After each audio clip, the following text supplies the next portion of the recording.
আপনি কাজ করার চেয়ে কোথায় কাজ করবেন ওইটা আগে খুঁজে বের করতে হবে। কাজ করার আগে কোথায় কাজ করবেন ওইটাকে খুঁজে বের করতে হবে। আন্দাজে কোথায় কাজ করবেন, এখন আমরা সমস্যাটা পাইছি, কাজ করতে পারবো, কাজ হবে, ফোনটা রানিংও হবে। এটি রেডমি ব্র্যান্ডের একটি ফোন, রেডমি A2 প্লাস মডেলের একটি ফোন। তো এই ফোনটির বর্তমান সমস্যা হচ্ছে ফোনটি কাস্টমার একদম বন্ধ অবস্থায় নিয়ে আসছে। তো ফোনটি মূলত কাস্টমার যেটা বললো ঢিলমারা ফোন, যে ডিসপ্লেটা কিন্তু আলাদা হয়ে গেছে, ডিসপ্লেটা আলাদা হয়ে গেছে, এখানে বডিটাও কি বাঁকা হয়ে গেছে।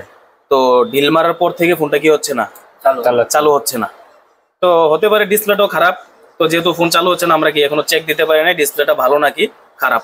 আমরা সেটের কি অবস্থা এটা আগে দেখতে হবে, তারপর মোবাইল সার্কিট ঠিক করে তারপর আমরা ডিসপ্লেটা চেক দিব ডিসপ্লেটা ঠিক আছে কিনা। যদি ডিসপ্লে সমস্যা হয় পরবর্তীতে কাস্টমার ডিসপ্লে পরিবর্তন করবে। আচ্ছা, মোবাইলটা খোলার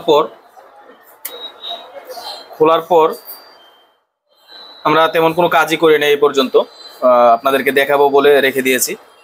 তো ফোনটা যখন আমাদের কাছে কাস্টমার নিয়ে আসে একদম ডেড অবস্থায়, তখন আমরা প্রথমেই যেটা চেক করি সেটা হচ্ছে আমাদের যে 6 পোর্ট চার্জারে, এখানে 6 পোর্ট চার্জারে আমরা একটু চার্জে লাগিয়ে দেখি আমাদের ফোনের এম্পিয়ার দেখে, মানে সেটের কন্ডিশনটা বুঝতে চাই আর কি, এম্পিয়ারটা দেখে সেটটা কোন পর্যায়ে আছে। কারণ এই 6 পোর্ট চার্জার দিয়ে বর্তমানে মোবাইলের সমস্যাটা কোথা থেকে হতে পারে এটার একটা ধারণা নেওয়া যায়। এরকম না যে 100% হয়ে যায়, একটা ধারণা নেওয়া যায়। মনে করেন যে 100 থেকে প্রায় 80% ওই ধারণা অনুযায়ী কাজ করলে কাজ হয়ে যাওয়ার সম্ভাবনা বেশি।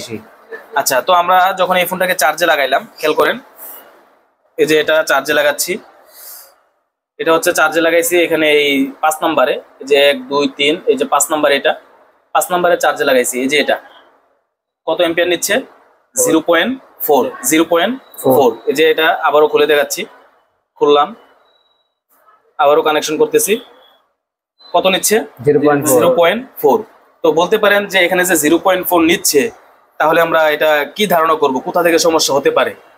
এটা কি আমরা সিপিইউ রিবোলিং করব, নাকি ব্যাটারি পরিবর্তন করব, নাকি চার্জিং পোর্ট পরিবর্তন করব, একটা ধারণা করতে হবে না।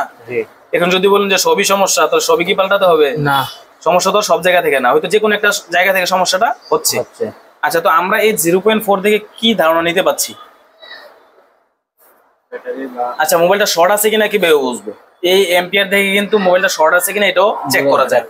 তো মোবাইলটা শর্ট আছে কিনা বোঝার সিস্টেম হচ্ছে, আমরা এখন ব্যাটারি লাগানো আছে না, ব্যাটারি কিন্তু লাগানো আছে, লাগানো অবস্থায় কত নিচ্ছে 0.4। ব্যাটারিটা খুলে দেই, দেখেন ব্যাটারিটা খুলে দিলাম, বা মনে করেন যে কেবলটা আবার খুলে দিলাম, কেবলটা খুলে দিলাম, ব্যাটারি ডিসকানেক্ট, ঠিক আছে, ব্যাটারি ডিসকানেক্ট। ব্যাটারি খুলে দিলে কোনো প্রকার এম্পিয়ার নেই কিনা দেখেন তো, ব্যাটারি খুলে দিলে কত 0.4। তার মানে ব্যাটারি ছাড়াও 0.4 নিচ্ছে। তার মানে কি মোবাইলটা অবশ্যই কোথাও না কোথাও শর্ট আছে, কোথাও না কোথাও শর্ট আছে। আচ্ছা, তো এই 0.4 মাঝে মধ্যে আপনার যদি ব্যাটারি লাগানো অবস্থায় আসে বা খুলে দেওয়ার পরও আসে, তো এই দুইটা কারণে হতে পারে। 0.4 দুইটা কারণে আসে বেশিরভাগ, আমি কাজ করতে করতে যেটা আমার অভিজ্ঞতা হয়েছে, তো ওই অভিজ্ঞতা থেকে বলছি 0.4 এক আসবে ব্যাটারি থেকে, অর্থাৎ ব্যাটারিতে যদি পর্যাপ্ত পরিমাণ চার্জ না থাকে, আর 2 হচ্ছে মোবাইলটা যদি শর্ট সার্কিট থাকে। কারণ কয়টা বললাম? দুইটা, এক ব্যাটারি থেকে, 2 হচ্ছে শর্ট সার্কিট থেকে, যদি সার্কিট শর্ট থাকে। আচ্ছা, এখন মোবাইলটা খোলার পর, যেহেতু খোলার আগে এম্পিয়ারটা দেখে আমরা ধারণা করব ব্যাটারি আর শর্ট সার্কিট, তো আমরা মোবাইল খোলার পর কি সিপিইউ রিবোলিং করব না, নেটওয়ার্ক আইসি না, এমএমসি পাওয়ার আইসি পাল্টালে হবে না। আচ্ছা, সমস্যা কোথা থেকে এটা আমাদেরকে বের করতে হবে। অর্থাৎ মোবাইলটা খোলার আগে যেমন আমাদের ধারণা ছিল ব্যাটারি আর শর্ট হতে পারে, তো মোবাইলটা খোলার পর আমরা ওই দুইটা জিনিসই চেক দিব ভালো করে, যে মোবাইলের ব্যাটারিতে চার্জ আছে কিনা এবং হচ্ছে মোবাইলটা শর্ট আছে কিনা, ঠিক আছে। তো এটা আপনি একটু চেক দেন যে মোবাইলের ব্যাটারিতে চার্জ আছে কিনা। আচ্ছা, চার্জ আছে কিনা, আমরা মানে ভোল্টেজ আছে কিনা আর কি, ভোল্টেজ কত থাকতে হবে একটা অ্যান্ড্রয়েড ফোনের ক্ষেত্রে? ভোল্টেজ চালু হওয়ার জন্য 3.7 থাকতে হবে। তো ব্যাটারি কানেক্টরে ধরেন, এই যে এখানে দুই পাশে দুইটাতে কত দেখাচ্ছে মিটারে? 3.74। তো আমাদের যা দরকার, মানে একটা ফোন চালু হওয়ার জন্য বা চার্জ হওয়ার জন্য 3.7 যা দরকার, এটাই কিন্তু আমরা পাচ্ছি। যদি কম পাইতাম তাহলে বুঝতাম যে ব্যাটারিতে কুইক চার্জার দিয়ে হয়তো আমাদের দেখা লাগতো আর কি, বা ব্যাটারি পাল্টায় দেখতাম। তো যেহেতু আমাদের পর্যাপ্ত পরিমাণ চার্জ আছে, তার মানে ব্যাটারি থেকে কোনো সমস্যা নাই। আমাদের দ্বিতীয় টার্গেটটা কি ছিল? শর্ট, মোবাইলটা শর্ট সার্কিট হতে পারে। আচ্ছা, এখন মুখে বলতে পারলে হবে না, মুখে বলতে পারলে হবে না যে মোবাইলটা শর্ট আছে। এখন কোথায় শর্ট আছে এটা যদি চেক দিতে না পারেন তাহলে হবে না। আচ্ছা, শর্ট কোন লাইনগুলো হয় বেশিরভাগ? ভোল্টেজ লাইনগুলো। ভোল্টেজ লাইনগুলো কি হয়? শর্ট হয়। আচ্ছা, এই মোবাইলটা এই সার্কিটটা ভোল্টেজ পাচ্ছে কোত্থেকে? ব্যাটারি থেকে না? আবারও বলছি, মোবাইল শর্ট সার্কিট হয় বেশিরভাগই ভোল্টেজ লাইনগুলো, ভোল্টেজ লাইনগুলো শর্ট হয়ে যায়। তো বলেন তাহলে এখানে এই সার্কিটটা ভোল্টেজ পাচ্ছে কোথা থেকে? তাহলে ব্যাটারি থেকে। ব্যাটারি থেকে না? তো ব্যাটারি সার্কিটে কোথায় লাগানো থাকে? এই সার্কিট ব্যাটারি কানেক্টরে। ব্যাটারি কানেক্টরে একটু কাছে না দেখাও। ব্যাটারি কানেক্টরে এই সার্কিটটা চলে হচ্ছে আমাদের ব্যাটারি ভোল্টেজ দিয়ে। যেটা বললাম, একটা ফোন শর্ট সার্কিট হয় ভোল্টেজ লাইনগুলো। তো আমাদের এই ফোনটাতে সার্কিটটাতে ভোল্টেজের শুরু হচ্ছে ব্যাটারি কানেক্ট মানে ব্যাটারি থেকে। তো আমরা প্রথম পর্যায়ে চেক দিব কোথায়? এই ব্যাটারি কানেক্টরে কোনো প্রকার শর্ট আছে কি না, কোনো প্রকার শর্ট আছে কি না। তারপরে যদি এখানে শর্ট না থাকে কিভাবে আমরা আর কোথায় চেক দিব এটা একটু বলছি। আপনি আগে চেক করেন যে বিবেট লাইনে কোনো প্রকার শর্ট আছে কিনা। বিবেট লাইনে কোনো প্রকার শর্ট আছে কিনা আমরা ফুল টেস্টে নিলাম মিটার। এখানে লালটা গ্রাউন্ডে কমন থাকবে আর কালোটা দিয়ে পজিটিভ স্পর্শ করেন, কি দেখাচ্ছে? মান দেখাচ্ছে। তার মানে পজিটিভে মান থাকবে, এটা তো আমরা আগে থেকে জানি। নেগেটিভে বিপ দিবে, নেগেটিভটা চেক দেন, বিপ দিচ্ছে। নেগেটিভে বিপ দিচ্ছে আর পজিটিভে শর্ট মান দেখাচ্ছে। মান দেখাচ্ছে। তো যেহেতু মান দেখাচ্ছে আমরা বুঝতে পারতেছি কি তেমন শর্ট নাই। আর যদি এখন পজিটিভও বিপ দিতে তাহলে কি শর্ট আছে। তো এখন তো মান দেখাচ্ছে, তার মানে পজিটিভে শর্ট নাই। তাহলে বলতে পারেন তো আমরা তো ভোল্টেজের শুরু যেখান থেকে ব্যাটারি কানেক্টর থেকে, এখানেই তো শর্ট নাই, তাহলে কোথায় শর্ট হতে পারে বা এই শর্ট আছে কিনা আর কোথায় আমরা চেক দিব। আচ্ছা, এই ব্যাটারি ভোল্টেজটা কিন্তু বর্তমান সময়ের ফোনগুলোতে ফোনের প্রত্যেকটা সেকশনে কিন্তু ভোল্টেজ যাচ্ছে, কিন্তু ব্যাটারি থেকে সরাসরি যাচ্ছে না। এই ব্যাটারি ভোল্টেজটা আরো একটা মাধ্যম হয়ে আরেকটা আইসির মাধ্যমে আমাদের লাইনের নাম চেঞ্জ হয়ে আরো অন্যান্য সেকশনে যাচ্ছে। তার জন্য আমরা একটু যদি আমাদের ড্রয়িংটা একটু দেখি, একটা বেসিক ড্রয়িং করা আছে আমাদের। যেমন খেয়াল করেন, এখানে এটা হচ্ছে চার্জিং পোর্ট নাকি? চার্জিং পোর্টের যে পজিটিভ লাইনটা কি লাইন? এটা বি বাস লাইনের শুরু হচ্ছে চার্জিং পোর্ট, শেষ হচ্ছে গিয়ে কোথায়? চার্জিং আইসি। শুরু হচ্ছে চার্জিং পোর্ট, শেষ হচ্ছে চার্জিং আইসি।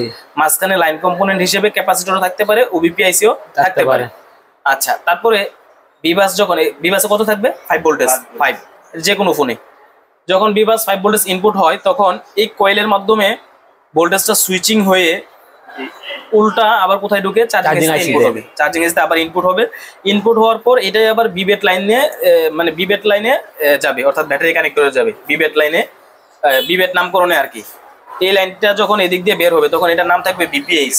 কোয়ালকমের ক্ষেত্রে হবে বিপিএইচ, মিডিয়াটেকের ক্ষেত্রে হবে বি সিস্টেম, স্যামসাং এর ক্ষেত্রে এটার নাম থাকে বিবেট। আর যখন এটার নাম বিবেট হয়ে যায় তখন এটার নাম হয়ে যায় বি ব্যাটারি। আচ্ছা, এটার নাম হচ্ছে বিপিএইচ, এটার নাম হচ্ছে বিবেট। দুইটাতেই সেম ভোল্টেজ পাবো, 3.7 থেকে 4.2। এটা তো 3.7 থেকে 4.2। আচ্ছা, আমরা তো চেক দিলাম কোথায়? অর্থাৎ আমরা যখন চার্জে লাগাই এই বিপিএস এই যে সুইচিং হয়, সুইচিং হয়ে উল্টা আবার চার্জিং আইসিতে ঢুকে তারপর এদিক দিয়ে বের হয়ে ব্যাটারি কানেক্টরে আসে। আবার যখন চার্জার খুলে ফেলি তখন ব্যাটারি থেকে চার্জটা উল্টা, যেহেতু কানেক্টরটা এই যে দেখেন ব্যাটারির যে পজিটিভ লাইনটা কানেকশন আছে কোন আইসি পর্যন্ত? চার্জিং আইসি পর্যন্ত না? তো এই লাইনটা তো এখানে সীমাবদ্ধ, এখানে না। তো এখানে আমরা শর্ট পাই নাই এই বিবেট লাইনে, অর্থাৎ এই যে ফোনটা এই সার্কিটটা যে আপনি পরিমাপ করছেন ব্যাটারি কানেক্টরে পজিটিভ মান দেখাচ্ছে, পজিটিভ মানে এই বিবেট লাইনটাতে মান দেখাচ্ছে, তার মানে কোনো শর্ট নাই। আচ্ছা, এখন দ্বিতীয় পর্যায়ে আপনি চেক দিবেন। নরমালি এই ড্রয়িংটা একটু দেখেন, এটা যখন চার্জিং এসিতে উল্টা আবার যায় তখন এদিক দিয়ে আবার ভোল্টেজটা কি হয়? বের হয়ে আমাদের হচ্ছে পাওয়ার আইসিতে। আমরা যদি নিচের লিস্টটা একটু দেখি, এই যে বিপিএস লাইনটা কোথায় কোথায় যায়? পাওয়ার আইসিতে light, graphics, audio, 2G 3G 4G APT LDO এই সেকশনগুলোতে যায়। ঠিক আছে, এই সেকশনের এই আইসি গুলোতে যায় এবং যখন যায় প্রত্যেকটা সেকশনে কিছু না কিছু ক্যাপাসিটর হয়ে ওই আইসি গুলোতে ইনপুট হয়। তো এখন খেয়াল করেন, যখন ব্যাটারি থেকে উল্টা চার্জিং এসিতে চার্জটা যায়, ভোল্টেজটা যায়, তখন এই লাইন দিয়ে বের হয়। তার মানে এটা একটা মাধ্যম হচ্ছে না? হ্যাঁ। এখন এখানে শর্ট নাই। এখন আপনি দ্বিতীয় পর্যায়ে যেটা চেক দিবেন আমাদের এই যে এই লাইনটাতে কোনো শর্ট আছে কিনা, এই লাইনটাতে কোনো শর্ট আছে কিনা, কারণ এখান থেকেই মূলত ফোনের যে মেইন ভোল্টেজ, প্রত্যেকটা সেকশনের যে মেইন ভোল্টেজ এখান থেকে যাচ্ছে। ঠিক আছে, সোর্স ভোল্টেজ এখান থেকেই যাচ্ছে। যেমন পাওয়ার আইসির ইনপুট ভোল্টেজ দিচ্ছে এখান থেকেই, লাইটিং এসি চলার জন্য ইনপুট ভোল্টেজ যাচ্ছে এখান থেকে, অডিও এসির ইনপুট ভোল্টেজ এটা, গ্রাফিক্স এসির ইনপুট ভোল্টেজ এটা, নেটওয়ার্ক 2G 4G এসি গুলোর ইনপুট ভোল্টেজ এটা, এপিটি এসির ইনপুট ভোল্টেজ এটা। তার মানে অনেক সেকশনে কি এই ভোল্টেজটা যাচ্ছে। তো ওই সেকশনগুলোতে যদি শর্ট থাকে তাহলে অবশ্যই এখানে কি দিবে, বিপ দিবে। আর যদি এখানে শর্ট থাকে তাহলে কি ফোন চালু হবে না, ফোন চালু হবে না। আচ্ছা, এখন এই লাইনটা শর্ট আছে কিনা আমাদের কি করতে হবে, চেক দিতে হবে। কোন লাইনটা, বিপিএস লাইনটা শর্ট আছে কিনা চেক দিতে হবে। আচ্ছা, এবার এখানে না বিপিএস লাইন চিনলেন, অনেক সুন্দর, এখানে বিবাস দেখা যাচ্ছে অনেক সুন্দর, যে বিবাস এই যে এখানে চার্জিং আইসিতে আসতেছে, এখানে সুইচিং হচ্ছে, এখানে বিবেটে যাচ্ছে, কিন্তু একটা সার্কিটে কিভাবে যাচ্ছে এটা কি আমরা জানি না। এটা দেখলে তো হবে না, এটা দেখলে হবে না, আমাদের সার্কিটের সাথে মিলতে হবে। এটার সাথে সাথে এটা দেখা দেখি আমরা প্র্যাকটিক্যাল এটার সাথে মিলিয়ে কাজগুলা করতে হবে। এখন আপনি ড্রয়িং বুঝলেন কিন্তু সার্কিটে এসে কিছুই চিনেন না, এখানে ওবিপিএসি চিনতেছেন কিন্তু সার্কিটে ওবিপিএসি কোনটা চিনেন না, তাহলে হবে না। এখানে চার্জিং এসি সুন্দর অনেক চিনা যাচ্ছে কিন্তু এখানে বোর্ডে চার্জিং এসি কোনটা চিনতেছেন না, তাহলে কিন্তু হবে না। এখানে বিবাস লাইন চিনতেছেন, এই সার্কিটও কিন্তু বিবাস লাইন চিনতে হবে, মাপতে হবে এবং জানতে হবে, ঠিক আছে। আচ্ছা, আমরা এই সার্কিটে বিপিএস লাইন কোনটা একটু দেখবো, বিপিএস লাইনটাতে চেক দিব। আমরা তো বিবেট লাইনে চেক দিছি নাকি, বিবেট লাইনে কোনো শর্ট নাই। এরপর যে আমরা একটু বিপিএস লাইনটা চেক দিব যে ওই লাইনটা কি শর্ট আছে কি না। আচ্ছা, আমরা ফোনের মডেল হচ্ছে রেডমি A2 চার্জিং ডাটাতে আসলাম। তো এখানে চার্জিং আইসিটা থাকবে হচ্ছে এখানে B2B কানেক্টর এবং ব্যাটারি কানেক্টরের কাছাকাছি। তো এদিক দিয়ে নাই, এটার উল্টা পাশে এখানে আছে, ঠিক আছে। তো এটা হচ্ছে আমাদের চার্জিং এসি। আর ওই যে আমরা একটা কয়েল দেখাইছিলাম না, বিপিএস কয়েল, এই যে এটা মানে এটা মূলত বাক কয়েল আর কি, বাক কয়েল। তো অনেকে লাইনটার নাম বিপিএস বিদায় এটাকে বিপিএস কয়েল বলে, বা এটার একটা পিনের নাম সুইচিং। তো অনেকে এটাকে আবার এই সুইচিং পিন নামকরণে এই কয়েলটাকে বলে সুইচিং কয়েল বলা যায়, সমস্যা নেই। সুইচিং কয়েল, বিপিএস কয়েল, বাক কয়েল, যে কোনো একটা বলতে পারেন, সমস্যা নাই। তো এই কয়েলটা আমাদের এই ডায়াগ্রামে হচ্ছে এই যে এটা, এই যে হলুদ ড্রয়িং যেটা, যেমন আমি যদি ওইটার সাথে এটা একটু মিলাই, যেমন এদিক দিয়ে বিবাস ইনপুট হচ্ছে, বিবাস ইনপুট হওয়ার পর অর্থাৎ 5 ভোল্টেজ ইনপুট হচ্ছে ওবিপিআইসি হয়ে, তারপর এদিক দিয়ে সুইচিং হচ্ছে কয়েলের মাধ্যমে, আবার এদিক দিয়ে দেখেন চার্জিং এসে আসতেছে না উল্টা। তারপরে যে এই খয়েরি কালার লাইনটা বিবেট, এই যে বিবেট সাপ্লাই যাবে কোথায়, ব্যাটারি কানেক্টরে। এই যে খয়েরি কালার লাইনটা এই যে দেখেন ব্যাটারি কানেক্টরে আসছে। তো এখানে তো আমরা চেক করলাম কোনো প্রকার শর্ট নাই, এখন চেক দিতে হবে কোথায়, কোথায় চেক দিতে হবে, বিপিএস লাইনে। বিপিএস লাইন বলতে এই যে কয়েলে চেক দিতে হবে। এখন কোয়েলে যে চেক দিতে হবে এটা কিন্তু নির্দিষ্ট না, এই কোয়েল থেকে তো অনেক জায়গায় লাইন গেছে না। যেমন এই কোয়েল থেকে আমি যদি একটু দেখাই আমাদের ড্রয়িংটা, এই কোয়েল থেকে ওই ড্রয়িংটা দেখাই, এই যে এই কোয়েল থেকে পাওয়ার এসিতে যাচ্ছে, ওই এসিতে যাওয়ার সময় ক্যাপাসিটর আছে। তো এখানে লাইন যেহেতু এইটা যে লাইন, এটা একই লাইন, তো এইখানে মাপ দেওয়া যে কথা, এখানে মাপ দেওয়া তো একই কথা। তা আপনি যদি এই প্যানেলটা অর্থাৎ চার্জিং এসির প্যানেলটা যদি খোলা না থাকে, এই যে এখানে কিন্তু একটা প্যানেল করা আছে স্টিলের প্যানেল, তো এই প্যানেলটা যদি খোলা না থাকে, অন্যান্য প্যানেল যদি খোলা থাকে, তাহলে অন্যান্য সেকশনে পরিমাপ করে আপনি বুঝতে পারবেন বিপিএস লাইনটা শর্ট আছে কি না, শর্ট আছে কি না। আচ্ছা, নরমালি এই ফোনটা মনে হয় একদমই ফ্রেশ করেন না, সাইলেন্ট করে।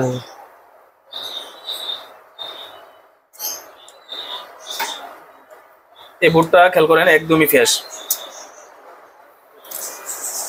একদমই ফ্রেশ বলতে এখানে একটা প্যানেল ছিল কিন্তু এটা যে হাত দিয়ে খোলা যায় প্যানেলগুলা, এটা মানে একদম হিট দিয়ে উঠানো লাগে নাই, ওই নর্মালি একটা প্যানেল ছিল, এটা হাত দিয়ে উঠানো যায়, আড়ি দিয়ে এটা উঠানো আছে। তো এখন এই ফোনটার পাওয়ার আইসি কোনটা বলেন তো, কোনটা? এটা সিপিইউ, এটা র্যাম, এদিক দিয়ে হয়তো রুম আছে অর্থাৎ এমএমসি আছে, আর এটা হচ্ছে পাওয়ার আইসি। তো আমাদের বিপিএস লাইনটা, আচ্ছা বিপিএস লাইন ছিল আমাদের এখানে, তো এটা প্যানেল করা আছে না, জি, তো এখানে কি পরিমাপ করতে পারবো না, এটা উঠায় পরিমাপ করতে হবে আর কি। তো মনে করেন যে আমি শিওর হতে যাচ্ছি যে বিপিএস লাইন শর্ট কিনা, আমরা তো এখানে মুখে মুখে বলছি, এখনো তো পরিমাপ করি নাই মিটার দিয়ে, করছি আমরা বলতেছি যে এটা শর্ট, শর্ট আছে কিনা চেক করার জন্য বিবেটে চেক করলাম, শর্ট পাই নাই, পরবর্তীতে শর্ট আছে কিনা আরো চেক করার জন্য আমরা বিপিএস লাইনটাকে চেক করবো আর কি। তো এটা এখন আমরা চেক করি নাই, শিওর হয় নাই যে শর্ট আছে কি না, তো চেক করার জন্য তো এখন এটা খুলতে হবে। তো আমরা এটা খুলবো পরে, কারণ শর্ট না থাকলে তো এটা খুলেও লাভ নাই, শর্ট না থাকলে এটা খুলেও লাভ নাই। তো শর্ট আছে কিনা এখানে চেক করে যে মাপতে হবে এটা না, এখান থেকে লাইন যেখানে যেখানে গেছে ওই জায়গায় চেক করলে হবে। তো এখান থেকে তো আমরা জানি যে পাওয়ার এসিতে লাইন গেছে, পাওয়ার এসিতে অবশ্যই ক্যাপাসিটর হয়ে ঢুকবে, এবং ওই ক্যাপাসিটর যদি পরিমাপ করে দুই প্রান্তে বিপ দেয় তাহলে বুঝবো কি এখানে কোয়েলটাই মানে বিপিএস লাইনটাই শর্ট আছে, তখন এখানে ওই কোয়েলটা পরিমাপ করলো শর্ট দেখাবে। তো এই যে পাওয়ার আইসিটা, অর্থাৎ এই যে ডায়াগ্রামে এটা আর কি, এই যে এটা পাওয়ার আইসিটা। তো পাওয়ার আইসিটা এখানে এই যে বিতর্গত যে ক্যাপাসিটরগুলো আছে এগুলো দিয়ে মূলত বিপিএস ইনপুট হয়, এটা আমি বলছি। তবে আপনি যেহেতু নতুন, অবশ্যই আপনাকে ডায়াগ্রামটা দেখে পরিমাপ করতে হবে। আচ্ছা, আমরা এখান থেকে বিটম্যাপে যাবো। বিটম্যাপের এই পিডিএফটা ওপেন করব। অর্থাৎ আমরা দেখতে যাচ্ছি বিপিএস লাইনটা কোথায় কোথায় গেছে, কোন ক্যাপাসিটর হয়ে গেছে, শিওর হবো। আমরা তো আন্দাজে বলতেছি যে এই ক্যাপাসিটর গুলো হয়ে গেছে, দেখি অরিজিনালি কোন ক্যাপাসিটর গুলো হয়ে গেছে বিটম্যাপে আমরা আসলে এটা দেখতে পারবো। যেমন আমাদের চার্জিং এসি ছিল এটা, আর কয়েলটা হচ্ছে এটা। এই কয়েলে ক্লিক করলেই দেখাবে লাইনটা কোথায় কোথায় গেছে।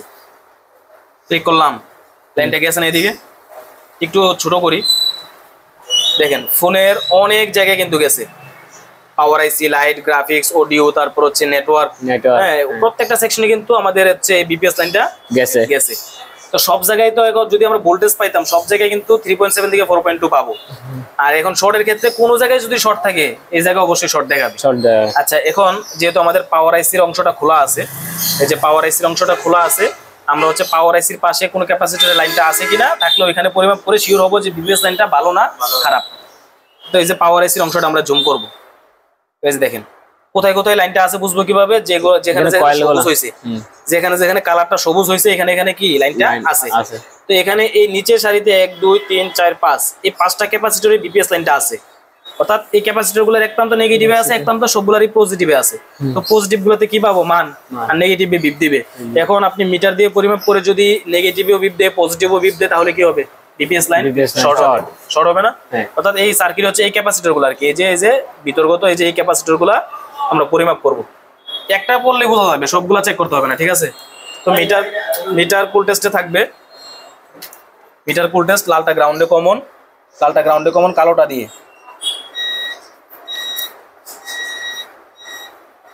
হ্যাঁ, একটা ধরেন, কোনটা ধরছেন?